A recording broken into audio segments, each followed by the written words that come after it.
Estamos, então, iniciando a gravação do nosso estudo. Estamos estudando a Gênese, no capítulo 11, e nós vamos fazer a leitura hoje, o estudo do item 17, Encarnação dos Espíritos. Confere? Confere, galera? Confere. Então, vamos lá.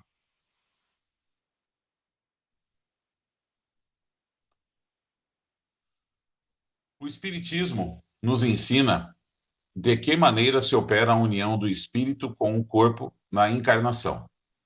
Pela sua essência espiritual, o espírito é um ser indefinido, abstrato, que não pode ter ação direta sobre a matéria, precisando de um intermediário, que é o envoltório fluídico, o qual, de certo modo, faz parte integrante dele. Trata-se de um envoltório semimaterial, isto é, que pertence à matéria pela sua origem e à espiritualidade pela sua natureza etérea. Como toda matéria, ele é extraído do fluido cósmico universal, que nessa circunstância sofre uma modificação especial. Esse envoltório, denominado perispírito, faz de um ser abstrato, do espírito, um ser concreto, definido, apreensível pelo pensamento. Tornam-o apto a atuar sobre a matéria tangível, conforme se dá com todos os fluidos imponderáveis, que são, como se sabe, os mais potentes motores. O fluido perispíritico constitui, pois, o traço de união entre o espírito e a matéria. Durante sua união com o corpo, serve de veículo aos pensamentos do espírito, para transmitir o movimento às diversas partes do organismo, as quais atuam sobre a impulsão de sua vontade e para fazer que repercutam no espírito as sensações produzidas pelos agentes exteriores. Tem por fios condutores os nervos, como no telégrafo, o fluido elétrico tem por condutor o fio metálico. Algum comentário? É interessante a gente fazer um pequeno comentário, porque só para que a gente fixe melhor essa ideia, né? Essa oportunidade de compreender, né? Porque, exatamente como foi dito ali, o espírito é um ser inteligente, só colocando aqui para que alguém entenda melhor, quando um vidente vê um espírito desencarnado, ele está vendo o corpo espiritual do espírito. Porque o espírito é uma inteligência, é uma energia, e que ainda não é possível ver. Mas com o corpo espiritual, com certeza nós reconhecemos a presença daquela inteligência ali. E esse corpo espiritual é que une aquela inteligência ao corpo material.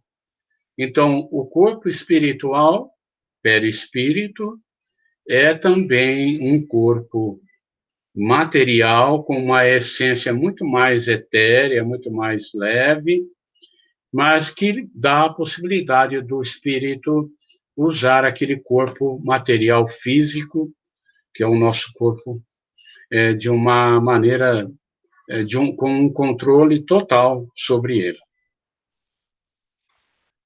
Acho muito legal esse terceiro elemento, né, que ele traz, porque antes nós tínhamos uma ideia, né, um conceito apenas do corpo e do espírito, né? E agora a espiritualidade vem apresentar para a gente esse terceiro elemento aí, que é o perispírito, que é o corpo espiritual, como você falou. E isso vai trazer, daqui para frente, muitas explicações, né? Vai possibilitar uma série de entendimentos que não eram possíveis, né, até aqui. Que não eram possíveis até aqui.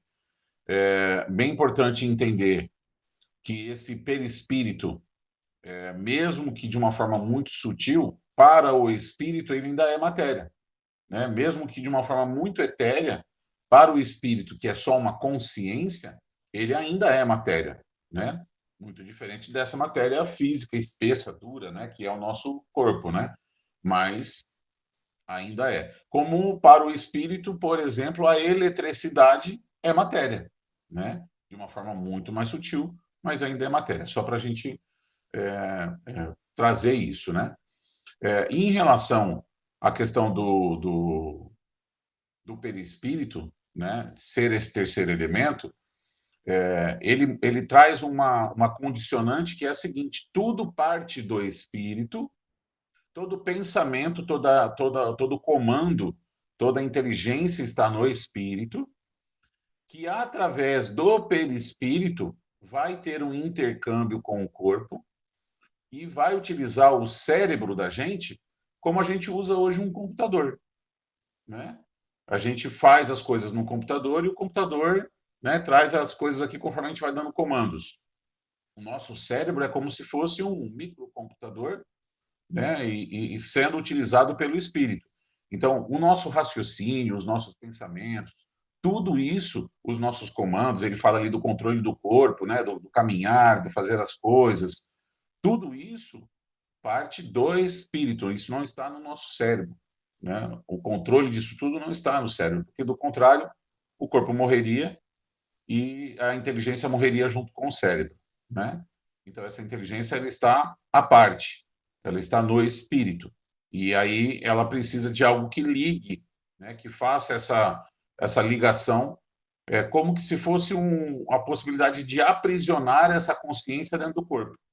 Porque sem esse perispírito, sem esse corpo espiritual, a nossa consciência não ficaria presa ao corpo, ela sairia. De tão sutil que ela é, de tão etérea que ela não ficaria presa ao nosso organismo, né? Então precisa dessa membrana, vamos dizer assim, né? Como uma membrana celular. Precisa de uma membrana, uma película muito sutil, muito fina, né? Que consegue criar esse elo entre corpo e espírito.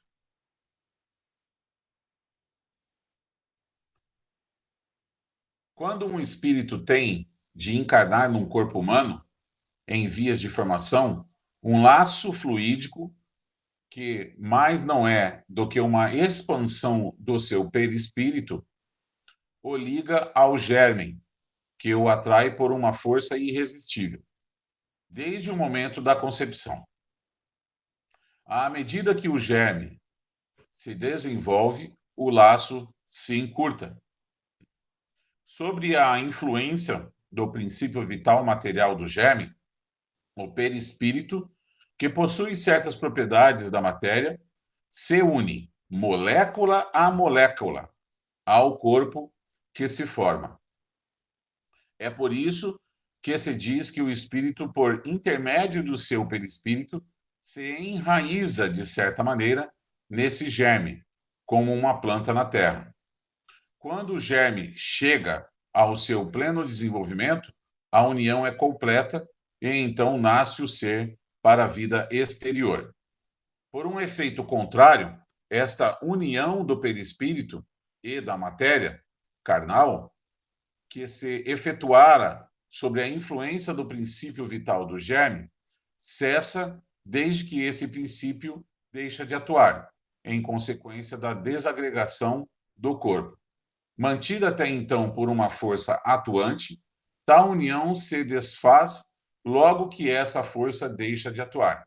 Então, o perispírito se despreende, molécula a molécula, conforme se unira. E o espírito é restituído à liberdade. Assim, não é a partida do espírito que causa a morte do corpo.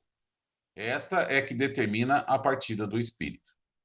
Considerando-se que, um instante após a morte, a integridade do espírito é completa, que suas faculdades adquirem até maior poder de penetração, ao passo que o princípio da vida se acha extinto no corpo, fica provado, sem margem de dúvida, que o princípio vital e o princípio espiritual são duas coisas distintas.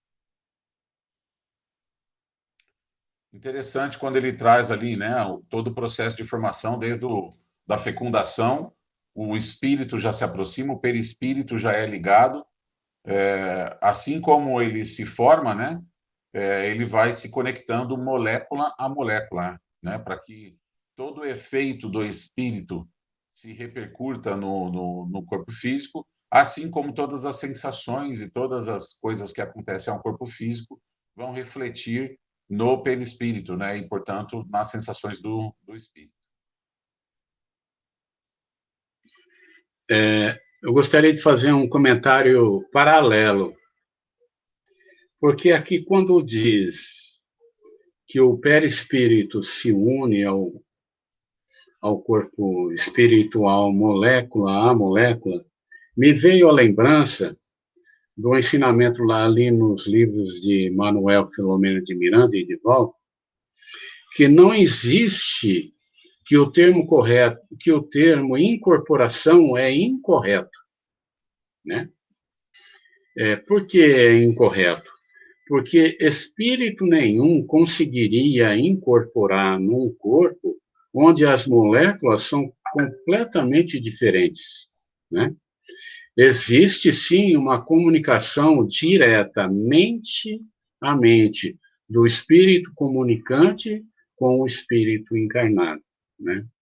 E que para essa possibilidade o espírito encarnado sai do corpo, fica do lado, aí o espírito comunicante usa a mente do espírito que estava ali fora do corpo, para depois o espírito encarnado transmitir ao corpo.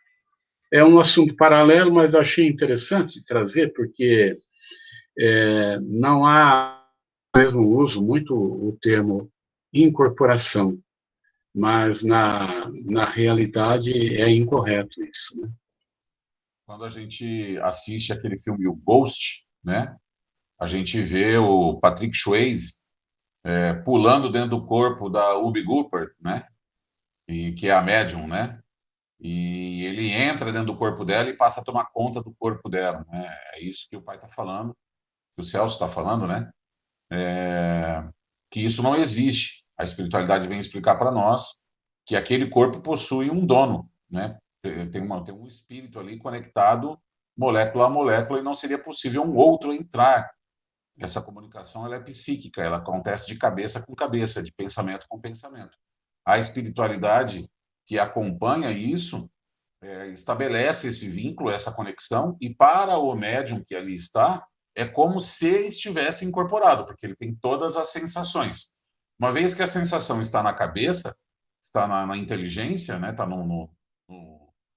toda a sensação acontece no espírito, quando ela conecta a cabeça de espírito com espírito, né, o psique, né, de cada um desses espíritos, quem está ali, o médium que está ali, percebe tudo, todas as dores, todas as aflições, todos os sentimentos, enfim, toda alegria, tudo que o espírito estiver sentindo, toda emoção, o médium também vai sentir. Mas o espírito não entra dentro do corpo, né, como acontece no filme do Ghost ali, não. É diferente a conexão.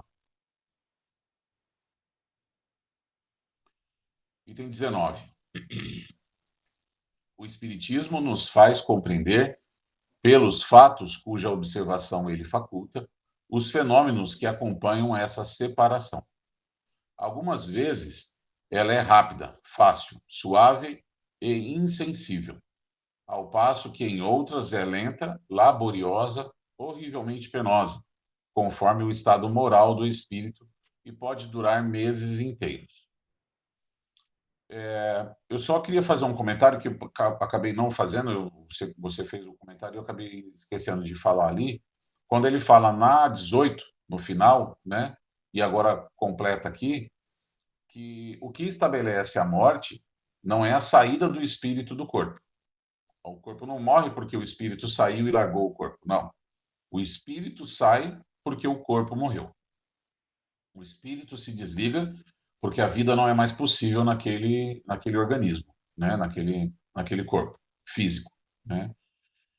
E aí ele fala aqui, completando, que esse desligamento ele vai ser mais rápido, mais suave e menos sofrido, ou mais penoso, né? Mais lento, mais difícil, de acordo com o estado moral do espírito. E pode durar um tempo, né? Pode ser muito rápido ou pode durar um tempo. O que é a condição moral desse espírito? É a forma como ele vive, né? São as decisões dele da vida. Se ele tem decisões corretas, se ele vive de uma forma correta, né? Se ele é ético nas coisas que ele faz, se ele está ligado a toda essa moral, essa reforma, essa transformação em ser alguém do bem, né? Então, quanto mais do bem a pessoa for, quanto mais ligada à questão moral ela estiver, mais rápido será socorrido, mais rápido será desligado e menos sofrimento ele vai ter, né? E quanto mais encarniçado ele estiver, quanto mais ligado às paixões aqui da Terra ele estiver, quanto mais desviado do caminho do evangelho, da luz, do amor, do caminho espiritual ele estiver, é natural que ele esteja mais preso à condição física. E aí, preso a essa condição física, vai demorar mais para desligar, né? Vai precisar de um pé de cabra para tirar o espírito do corpo, né? E aí pode ser, estou brincando aqui, né? Mas ele pode ser que dure algum tempo, né? Porque por consciência dele, por necessidade do próprio espírito, ele pode querer permanecer conectado ao corpo, de não aceitar a morte, de não entender que a vida no corpo físico não é mais possível, né? Então, essa é a condição moral ali que precisa ser desenvolvida. Algum comentário?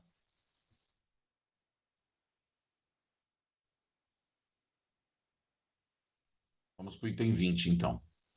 Um fenômeno particular, que a observação também assinala, acompanha sempre a encarnação do espírito.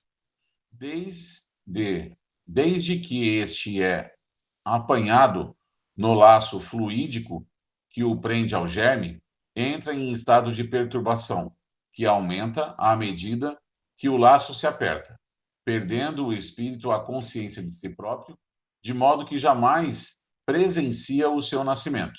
Quando a criança respira, o espírito começa a recobrar as suas faculdades, que se desenvolvem à medida que se formam e consolidam os órgãos que lhe hão de servir a manifestações. Algum comentário? Só um pequeno comentário, como que a misericórdia de Deus é infinita, né? O Espírito está ali vendo todo o seu pretérito, toda a necessidade que ele tem de fazer muitas coisas, de caminhar uma nova existência, mas toda aquela conscientização que de alguma forma perturba ele, ele vai perdendo vai perdendo a memória até que entra, vamos dizer assim, num esquecimento temporário, mas total, né?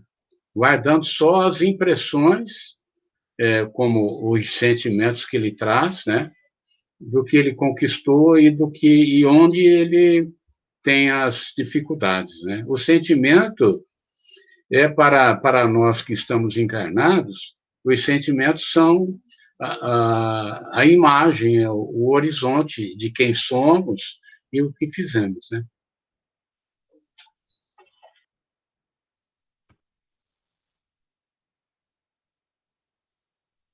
Item 21.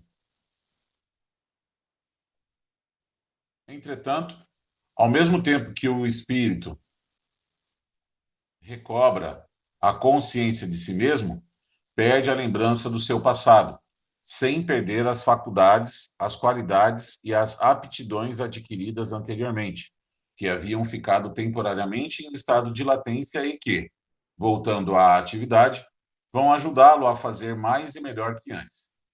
Ele renasce tal qual se fizera pelo seu trabalho anterior. O seu renascimento lhe é novo ponto de partida, um novo degrau a subir. Ainda aí se manifesta a bondade do Criador, visto que a lembrança do passado, muitas vezes penosa e humilhante, adicionada aos amargores de uma nova existência, poderia perturbá-lo ele criar embaraços. Ele apenas se lembra do que aprendeu, por isso lhe é útil. Se por vezes conserva a vaga intuição dos acontecimentos passados, essa intuição é como a lembrança de um sono fugitivo. É, pois, um novo homem, por mais antigo que seja o seu espírito, adota novos processos, auxiliado pelas suas aquisições anteriores. Quando retorna à vida espiritual, seu passado se desdobra diante dos olhos e ele julga se empregou bem ou mal o seu tempo. Eu acho que aqui é muito importante, né, fazendo o link aí até com a anterior, esse véu, né? Conforme a gente vai nesse processo de nascer, o espírito vai perdendo a consciência de tudo que aconteceu no passado, ele mantém em si todo o aprendizado, então as conquistas que nós temos vida após vida, encarnação após encarnação, isso vai sendo adicionado, né, ao nosso currículo, vamos dizer, à nossa memória espiritual, tudo isso fica. Mas a lembrança de um passado, a lembrança do que fizemos no passado, seria um peso superior do que nós poderíamos carregar. Muitas vezes nós enfrentamos as aflições dessa vida, enfrentamos as dificuldades daqui, e elas por si só já são pesadas. Se nós tivéssemos consciência, por exemplo, de que estou passando nessa vida por tal problema, porque lá na vida passada eu cometi tal crime, isso pesaria ainda mais sobre nossas consciências, né? Então, essa misericórdia desse esquecimento do passado, né? À medida que a gente tem a possibilidade de voltar a existir, esse véu vai sendo colocado, a gente esquece, e depois, quando a gente deixa esse corpo físico, ele fala lá no final, retorna à vida espiritual, o passado se desdobra, o passado se apresenta. Eu volto a ter a minha consciência de espírito, vou lembrar de todas as vidas que eu tive antes, vou lembrar por que eu voltei nessa condição, para que eu voltei nessa condição, qual era o resgate que eu tinha que fazer e qual foi o uso, o emprego que eu fiz, né, do meu tempo aqui. Será que eu recuperei? Será que eu resgatei aqueles meus débitos do meu passado? E aí eu vou poder fazer uma avaliação mais ampla, né?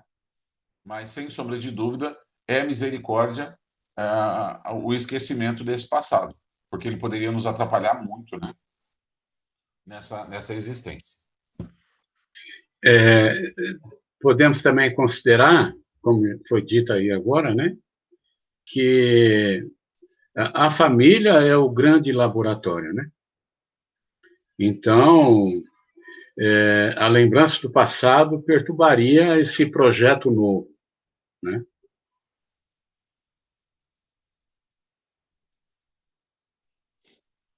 Item 22. Não há, portanto, solução de continuidade na vida espiritual, apesar do esquecimento do passado.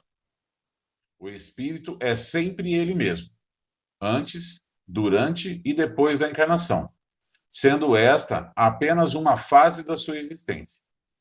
Tal esquecimento se dá tão só no curso da vida exterior de relação, visto que o espírito, em parte desprendido dos laços carnais pelo sono, é restituído à liberdade e à vida espiritual, lembrando-se, por conseguinte, do seu passado, que já não tem a visão tão obscurecida pela matéria. Eu gostaria de fazer mais um comentário aqui, uma ressalva, são coisas que a espiritualidade vem trazendo e como que elas são importantes na construção da nossa consciência. Porque ele diz para nós que durante o nosso sono, nós nos desprendemos, né? O corpo tem necessidade do descanso, o espírito não, né? Então, o espírito se desprende, aquilo que nós chamamos dentro da doutrina espírita de desdobramento, né? O espírito, ele sai do corpo físico, o corpo fica descansando, e o espírito, ele vai rever algumas coisas, porque a nossa vida, ela é toda planejada lá antes da gente vir, mas, ao mesmo tempo, nós vamos, durante a nossa existência, nos encontrando, né? Então, nós temos, por exemplo, reuniões familiares. Olha, a gente vai viver tal situação. Está se aproximando o tempo que nós vamos ter que perder tal pessoa, que tal pessoa vai ter uma doença, que tal pessoa vai ter um acidente, que vai acontecer isso na empresa, que vai acontecer aquilo, vai ter uma alegria. Olha, está chegando o momento que vai nascer tal criança, nós temos que nos preparar para receber ele. Está chegando o momento que, sabe, então, de tudo aquilo que a gente vai vivenciar. Nós fazemos essa reunião no plano espiritual, revemos isso. Por isso, muitas vezes, a gente tem aquela impressão de que parece que a pessoa sabia que ia embora. Ele começou a se despedir um tempo antes. A gente começou a sentir uma vontade de estar mais junto e aconteceram algumas coisas nesse sentido. Então, a gente realmente sabia, né? De forma inconsciente, o espírito sabia. A gente revisa muitas vezes o propósito da gente estar aqui. A gente olha para aquilo que a gente está vivenciando, volta para o corpo físico com mais vontade de se recuperar, com mais vontade de fazer valer a experiência aqui. Muitas vezes estimulados, incentivados pelos nossos tutores espirituais, nosso anjo protetor, né? Aquele espírito que cuida da nossa existência junto com a gente. Às vezes o próprio tutor da família, né? Espiritual. Então, tudo isso acontece com uma certa liberdade que nós desconhecemos e que a espiritualidade vem trazer para nós que sim, isso é possível. E quando no espírito, quando na condição espiritual, nós recobramos com mais facilidade essa memória espiritual. Nós fundamentamos mais, olha, por que é que nós estamos ali naquele corpo? E vamos voltar com o objetivo.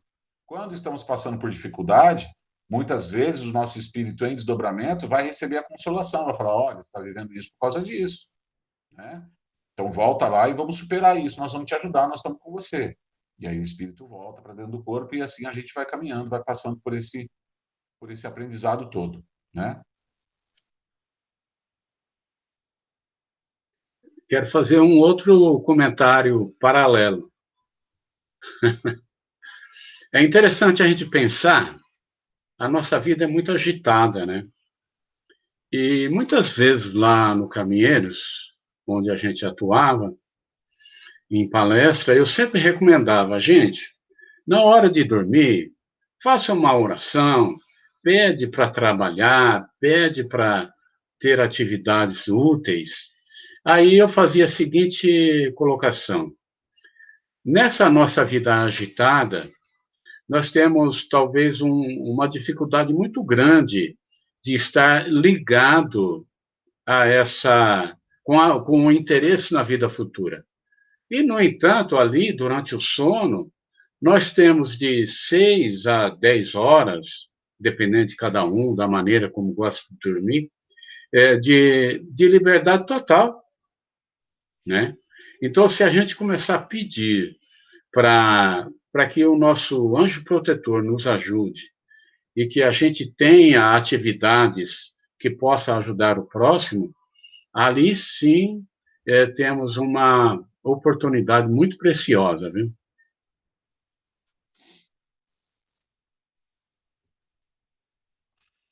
Item 23.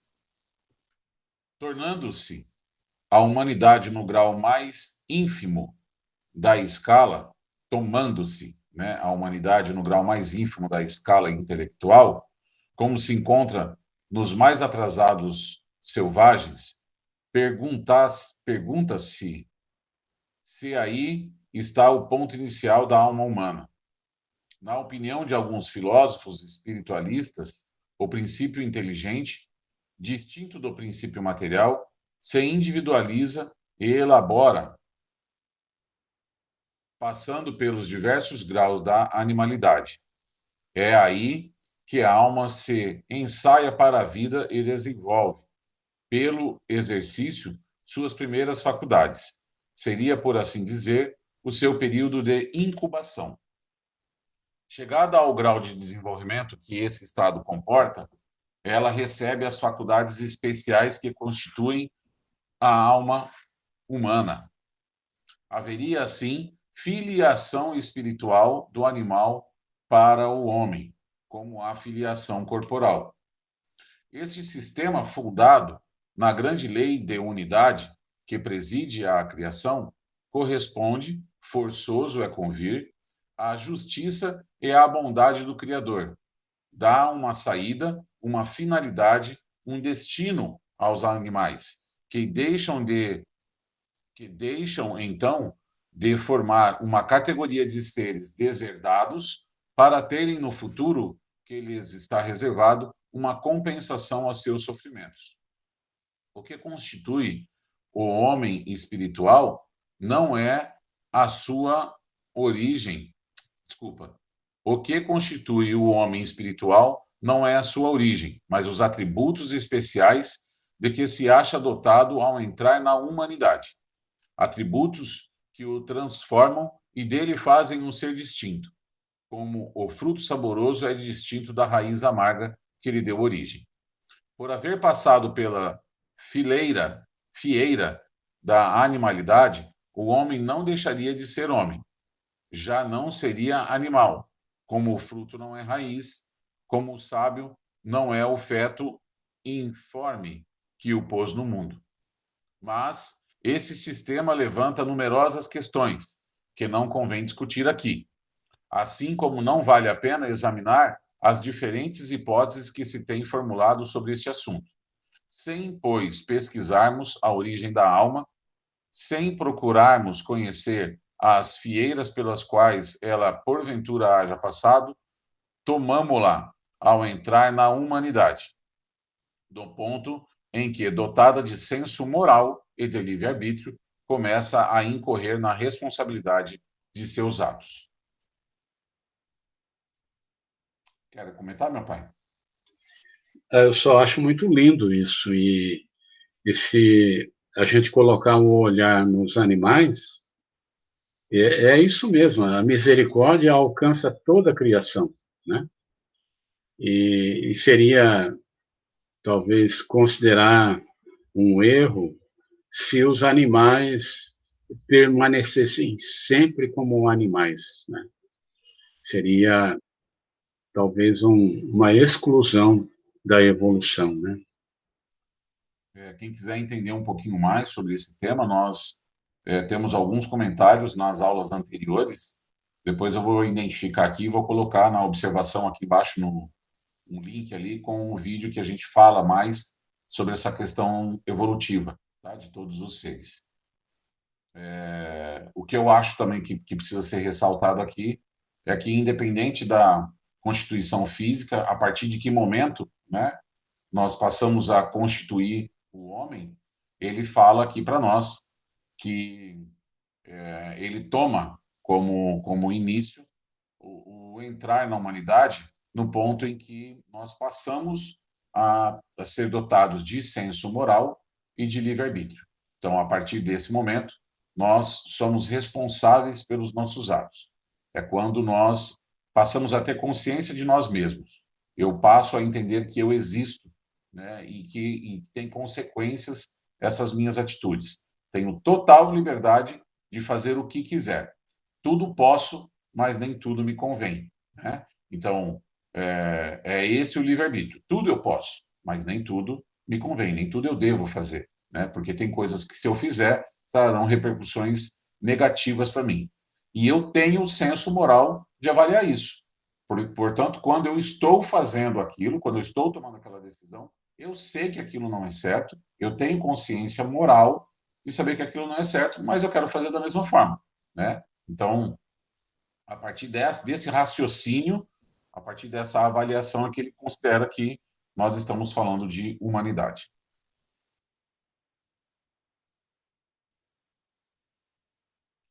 Item 24. A obrigação que tem o espírito encarnado de prover ao alimento do corpo, à sua segurança, ao seu bem-estar, forçam naturalmente a empregar suas faculdades em investigações, a exercitá-las e desenvolvê-las. Desse modo, sua união com a matéria é útil ao seu adiantamento, e é por isso que a encarnação é uma necessidade. Além disso, pelo trabalho inteligente que ele executa em seu proveito sobre a matéria, auxilia a transformação e o progresso material do globo que lhe serve de habitação. É assim que, progredindo, colabora na obra do Criador da qual se torna fator inconsciente.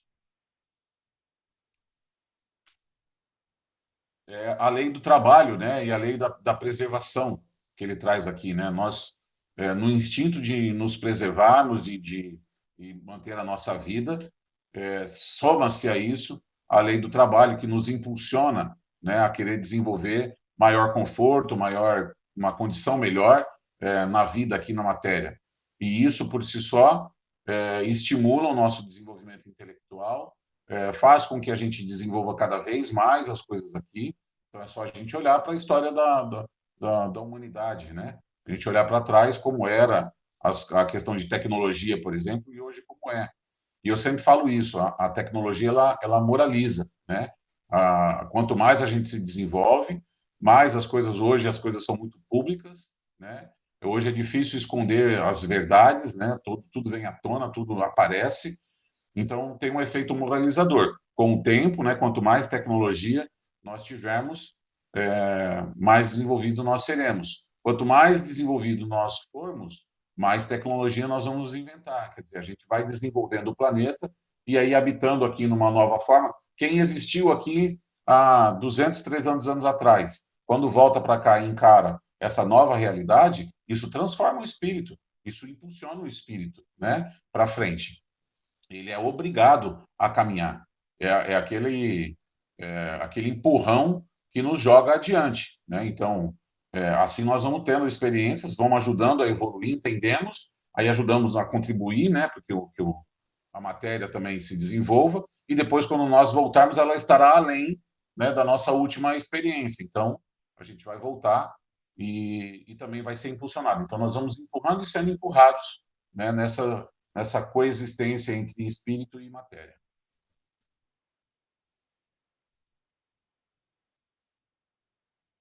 Item 25. Todavia, a encarnação do espírito não é constante, nem perpétua, mas transitória. Deixando um corpo, ele não retoma outro imediatamente. Durante lapso de tempo mais ou menos considerável, vive a vida espiritual, que é a sua vida normal, de tal sorte que o tempo que lhe duram as encarnações vem a ser insignificante, comparado ao que passa no estado de espírito livre.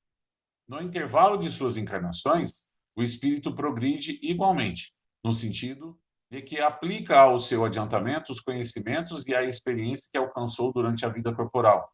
Examina o que fez enquanto habitou a Terra, passa em revista o que aprendeu, reconhece suas faltas, traça planos e toma resoluções pelas quais pretende guiar-se em nova existência, com a ideia de melhor se conduzir. Desse modo, cada existência representa um passo à frente no caminho do progresso, uma espécie de escola de aplicação. Eu queria trazer aqui o comentário do seguinte, né? A gente tem a nossa experiência aqui, ela é mais ou menos curta. Nós já vivemos uma época em que o homem morria de velhice com 40 anos de idade. Hoje nós morremos aos 90. Dentro de sei lá quanto tempo nós vamos morrer com 120. Enfim, esse tempo ele não é tão grande comparado com a nossa vida espiritual, que é eterna, né? Então, quando a gente vem para cá e a gente tem uma experiência, por pior que essa experiência seja, vamos dizer que eu seja um criminoso, né? Pegando a pior oportunidade, eu seja um criminoso, eu venha para cá e cometa uma série de atrocidades. Quando eu desencarnar, quando eu deixar o meu corpo morrer, o meu espírito vai acordar na sua consciência espiritual e possivelmente eu estarei num lugar ruim, né? Criado pela minha própria consciência e pelo julgamento que eu mesmo faço das atitudes que tive, né? Então, sou eu me olhando no espelho e julgando as minhas atitudes que vão me colocar numa condição ruim ou na continuidade daquela condição que eu já me colocava aqui. Beleza. Vou passar um tempo nesse umbral, nesse sofrimento, nessa escuridão, e chegará uma situação em que eu serei resgatado. Em algum momento eu vou despertar. Então, eu tive uma vida muito ruim, eu tive uma pós-vida, uma continuação muito ruim, né? Sofrida. Mas em algum momento eu vou ser resgatado, eu vou ser ajudado, com mais ou com menos tempo.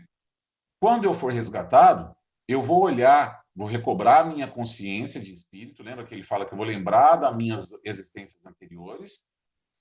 E aí eu vou olhar por que minha vida foi daquele jeito. O que eu vim fazer aqui? Que eu não fiz aquilo que eu tinha que fazer. Que eu escolhi escolhas difíceis. Inexoravelmente, eu vou aprender. Então, o espírito sempre aprende. Por pior que sejam as escolhas dele aqui, no momento que ele for resgatado, que ele olhar para as existências anteriores, que ele olhar para essa, e ele avaliar tudo isso, ele vai tomar a sua consciência e vai falar: puxa vida, eu fiz errado. Eu tinha que ter feito de um outro jeito. Eu precisava ter caminhado de uma outra forma. Vou fazer o meu planejamento para voltar e tentar errar menos. Mas esse aprendizado todos nós temos. Todo mundo sempre caminha para frente, né? Então, é o que ele traz aqui. Esse adiantamento, ele vai acontecer. Essa evolução, ela vai acontecer. Esse aprendizado sempre vai acontecer. Lógico que se nós fizermos boas escolhas, esse aprendizado será maior, né? E ainda gostaria de fazer uma ressalva, fica um pouquinho mais extenso o meu comentário, mas eu gostaria de fazer uma ressalva, que eu sempre faço a aplicação desse exemplo, né? A nossa vida aqui, ela é como uma prova. Então, o que acontece? A gente vai lá para o plano espiritual, desencarna e vai lá para o plano espiritual. Revisamos tudo isso que eu falei até aqui. Olhamos os pontos que erramos, nos reunimos com o nosso pai, com a nossa mãe, com nossos irmãos, com nossos amigos, e combinamos: olha, eu vou voltar para lá, vamos voltar todos e vamos nos ajudar, né, a fazer tal coisa.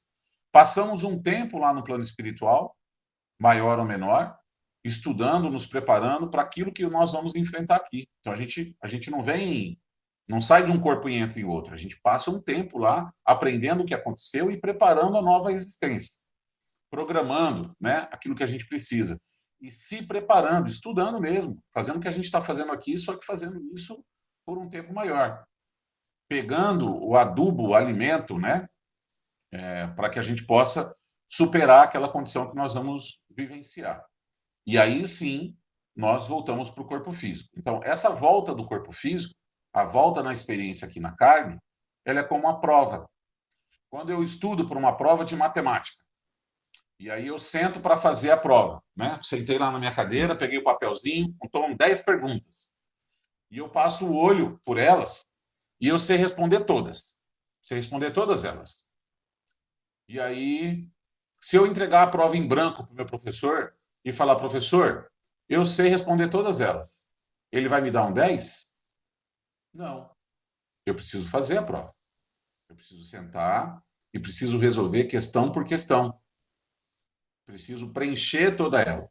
Depois de preenchida, eu vou entregar a prova para o meu professor, né, e vou fazer a avaliação. E pode ser que eu tire 10, e pode ser que não.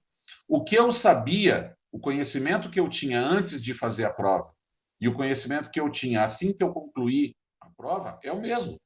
Eu já recebi essa informação. Só que o 10 só vai ser dado, um 9, o 8, o 5,5, depende da nota, né? Mas a nota que eu vou tirar só vai ser dada depois que eu cumprir aquela prova. Eu preciso sentar e preencher ela. A nossa existência aqui é isso. Nós estamos fazendo a prova, para que no final da nossa vida a gente possa avaliar e ver qual é a nota que a gente tirou na nossa existência. Independente da nota que a gente tire, como eu disse no exemplo anterior, eu sempre vou ter aprendizado. Ficou enorme, né? Ficou quase uma palestra meu comentário. Mas ficou muito bom. Deu para exemplificou bem, assim, sabe? E só uma parte, não, mas eu digo assim, talvez um complemento ali ao teu raciocínio mesmo. Enquanto você falava, eu estava pensando. Então, quer dizer que esses registros que nós temos das nossas vidas passadas, se nós tivéssemos acesso a esses registros enquanto encarnados, essa prova passaria a ser prova com consulta. Que aí o esforço é menor, né? Então, tem muito sentido a analogia, ficou bem boa. Interessante também esse exame que nós fazemos antes da vinda ao corpo, né? O exame da nossa história, e o preparativo, o projeto da reencarnação. Muito interessante, né?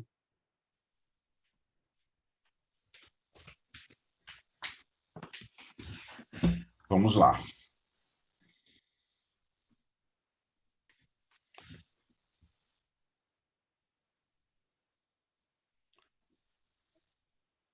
Item 26.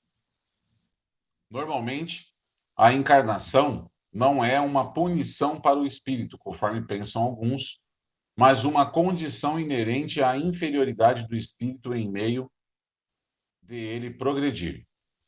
O Céu e o Inferno, primeira parte, capítulo 3, né, essa informação. À medida que progride moralmente, o espírito se desmaterializa, isto é, depura-se ao se libertar da influência da matéria. Sua vida se espiritualiza, suas faculdades e percepções se ampliam, sua felicidade se torna proporcional ao progresso realizado. Como, porém, age em virtude do seu livre-arbítrio, pode ele, por negligência ou má vontade, retardar seu avanço, prolonga, consequentemente, a duração de suas encarnações materiais, que, então, se lhe tornam uma punição, visto que, por sua falta, ele permanece nas categorias inferiores, obrigado a recomeçar a mesma tarefa. Depende, pois, do espírito abreviar, pelo trabalho de depuração executado sobre si mesmo, a duração do período das encarnações. Essa progressão moral, né, que a gente tanto busca, e quando a gente fala de evolução, quando a gente fala de reforma íntima, né, ela é uma verdadeira condicionante do nosso estado de prisioneiros ou não, né? Porque conforme a gente mais se dedicar para essa vida espiritual e para o entendimento, né, dessa transformação que é necessária, esse é o objetivo da gente estar aqui, né? Uma outra brincadeira que eu falo sempre é: a gente não veio para esse mundo para pagar boleto. E a gente é muito bom nisso, porque a gente tem uma habilidade inacreditável de fazer conta e passar uma vida trabalhando e correndo atrás do dinheiro para pagar as contas que a gente faz. E a gente presta muito atenção nisso, ao ponto que, quando eu preciso me dedicar para as coisas de Deus, quando eu preciso me dedicar para as coisas do Espírito, para a minha evolução, eu não tenho tempo, porque eu estou trabalhando muito. Eu não tenho tempo, porque eu estou com tal atividade, tal atividade, tal atividade, e aí eu não tenho tempo para dedicar para a verdadeira vida. Porque eu vim para cá para evoluir espiritualmente. Eu vim aqui para progredir moralmente. E eu não vou conseguir progredir moralmente só pagando boleto. Não importa a quantidade de boletos e talões de contas eu consiga acumular numa vida, que a hora que chegar do lado de lá, não adianta eu apresentar um cesto cheio de boletos. Eu preciso ter um cesto cheio de frutos, né? De coisas boas que fiz. Não, mas não tive tempo de fazer coisa boa porque eu estava trabalhando muito para dar uma boa condição para minha família, para dar um apartamento para cada filho, para dar um carro para cada filho, para deixar uma herança. Para quem? Para quê? Qual é o objetivo disso? Né? Nós vamos voltar para lá sem nada. Então, a gente precisa se desmaterializar, no sentido de desapegarmos dessa matéria.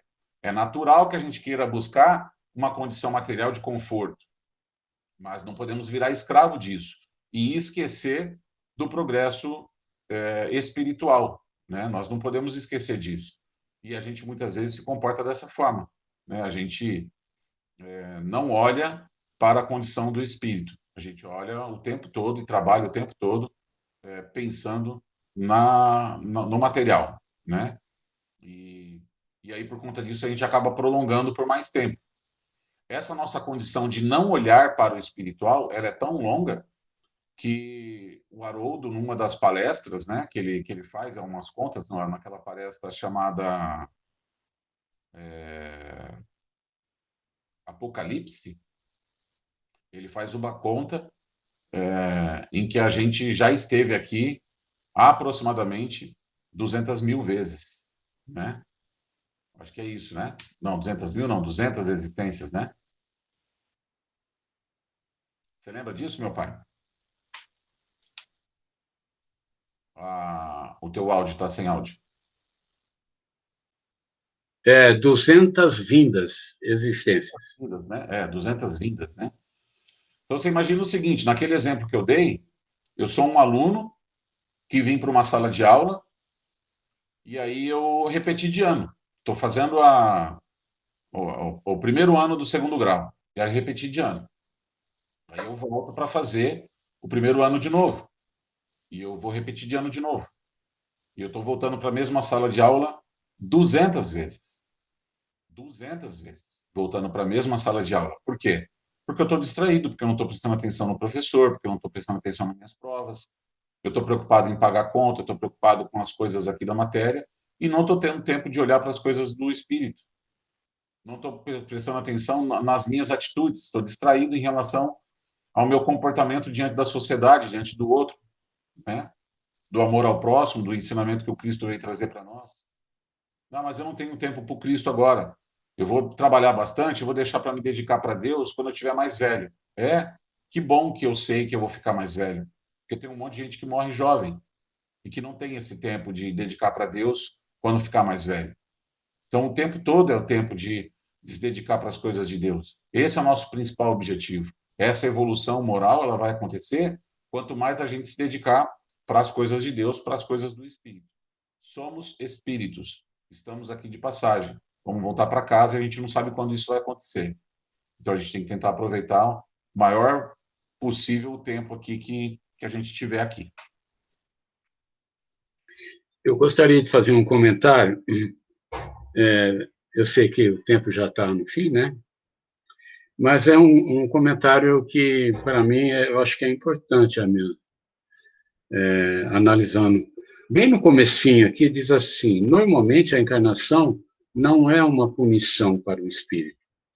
Eu diria que nunca é uma punição. Porque, primeiro, que Deus não castiga. Não estou querendo reformar nada, mudar nada, mas... E toda encarnação é uma oportunidade, né? Então, é um fato positivo, é algo positivo. Embora, né, exista encarnações onde o sofrimento é muito grande, né?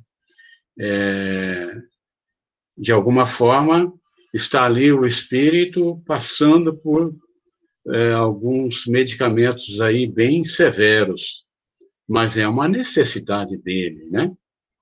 Então, a encarnação, ela é sempre, sempre um fator muito positivo. É sinal de misericórdia pura de Deus, né?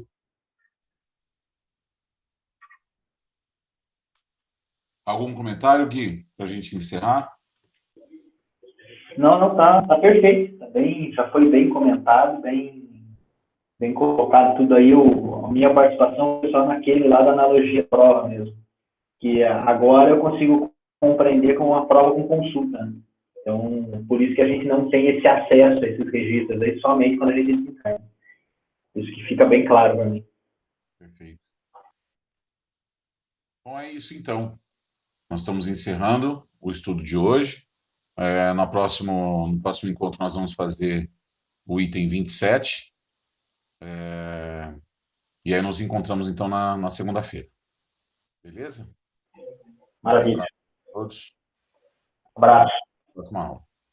Até mais. Tchau.